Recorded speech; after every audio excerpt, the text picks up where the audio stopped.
जिथे शाह वजूद दा तख्त करदा उल्लू बोलने उस मकान दे जेड़ा बंदा बुढ़ा हो गया ना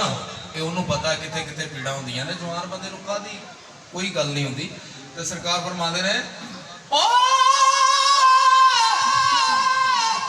ओ वेखो कल की सैतेज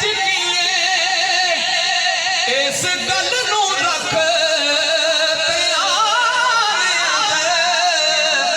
जिथे शाह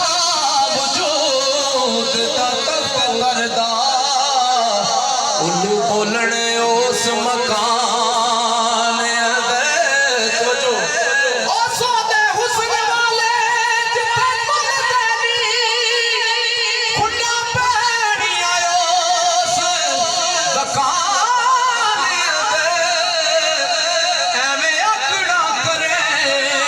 सूरमंदा